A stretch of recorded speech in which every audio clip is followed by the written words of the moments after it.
Hi friends, Travis here. I am in between trips at the moment. So in addition to preparing vlog videos for you all, I thought I would toss in maybe some like tips and tricks kind of stuff as well. Those can be pretty helpful. And yeah, so I've had this on my schedule for a while, but it recently came up with a friend of mine. And so I thought it was time to, finally make it. If you're new to the channel, I want to welcome you, and of course, if you've been here before, welcome back. If at any point you like what you see, feel free to like, comment, share, subscribe, all those things. And without any further delay, here are the 10 cruise cabin tips, tricks, and hacks that I've come up with.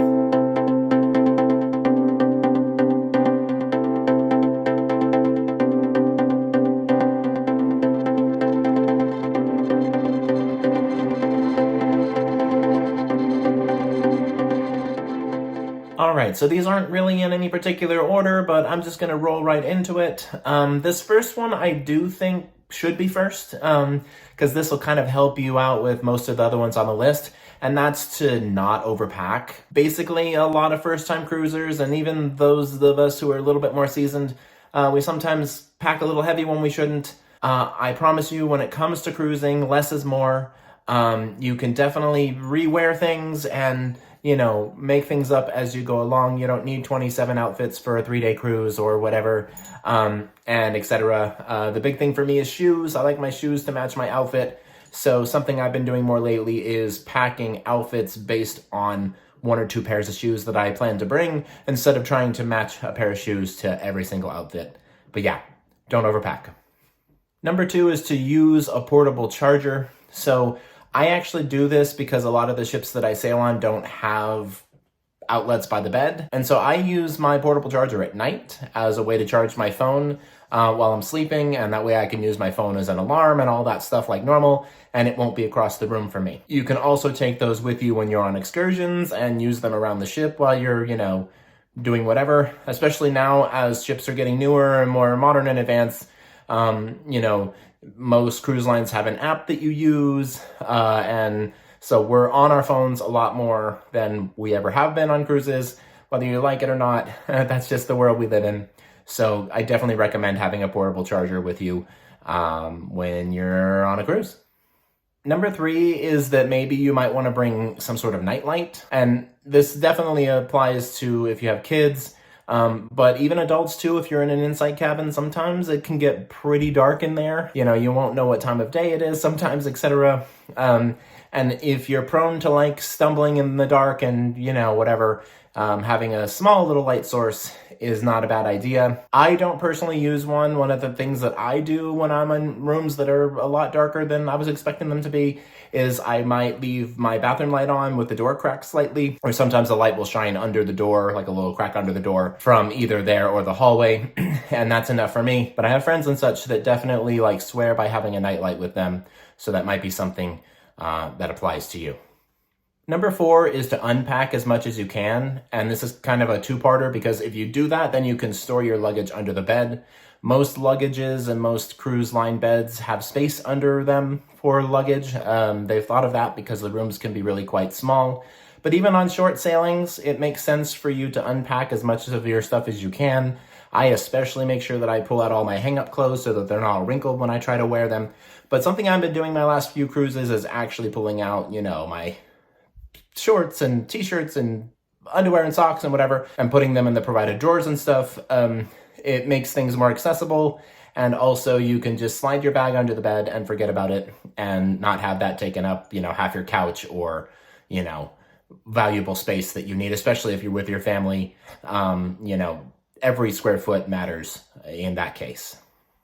Number 5 is to bring a refillable mug or tumbler or something. I recommend Hydro Flask because it'll keep your cold liquids cold and your hot liquids hot longer. But this is something, especially my sister Maggie, when she was with me, she swore by making sure she was filling up her mug with water every time we'd pass through the buffet or, by a bar or whatever. Because especially if you have a drink package and stuff, you're going to end up being dehydrated without even realizing it. Cruises, and especially on sea days and stuff, you can be pretty inactive and, you might forget, hey, I should be drinking water and staying hydrated because you don't, feel thirsty or You're not exercising and working up a sweat or anything. I've started doing that now. I bring a mug with me and refill it as often as I can. That way I can, not be dead the next day when I've had, too many drinks at the bar or whatever. And, it helps me stay healthier and more energized and all that stuff. And of course, they do provide cups and stuff at the buffet if you're fine with that. But I find that having that tumbler to carry around with me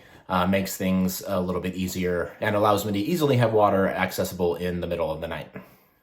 Number 6 is to be friendly and get to know your cabin steward, and this applies to bartenders and waitstaff as well. Having those people as, your cheerleaders in the process of being on the cruise can be really helpful, especially your room steward. They really do want you to have a good time, and if they've built a rapport with you, in my experience, they'll bend over backwards to make sure that you have everything you need. So definitely get to know the staff on board, and that'll make your experience a million times better, in my opinion. Number 7 is that if your fridge is set up as a mini bar and you don't plan to use any of those drinks, keep in mind, even with a drink package, in most situations, you're going to have to pay for those drinks. So yeah, if you're not planning to use the drinks that are in your fridge that's set up as a mini bar, ask your room steward if he will remove that so that you can use your fridge as an actual fridge and you don't get charged for, drinks that have moved around and stuff. Because I've heard stories of people, getting charged for drinks that they didn't drink because, they got lost in the shuffle or whatever. And if you're not going to use the mini bar, tell them to remove it. Number 8 is don't be afraid to ask your room steward for things, extra towels, extra pillows, extra hangers, etc. They will do everything they can to get you those things as needed. And it gives them an idea of what your needs are as a family or as a solo traveler or couple or whatever. And they may even suggest things that you didn't realize were available to you. Like on one of my cruises, my room steward asked me if I needed an extra extension cord or anything. They definitely want to make sure that you have all of the things that you need to make your cruise as enjoyable as possible. Number 9 has to do with kind of like storage hacks and things, and this is like get magnetic hooks or clips. Most of the walls and doors and things in cruise cabins are metal, so you can put magnets on them. I've seen people put the magnetic hooks and hang like their lanyard or maybe like a light jacket or, like whatever things that they need easily accessible. I haven't personally used that stuff. I have a little bit of a system of how I arrange my stuff that I need. But I know when I travel with someone, things tend to be easier to lose and stuff. So, magnetic hooks, magnetic clips, anything magnetic that you see that you might think is useful to you and your family, be sure to bring it, because there's definitely a wall somewhere in your room or the ceiling or whatever that is metal, and it will adhere to very nicely.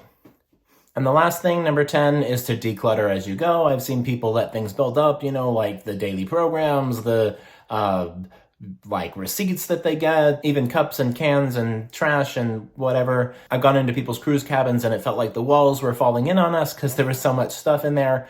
So definitely try to declutter.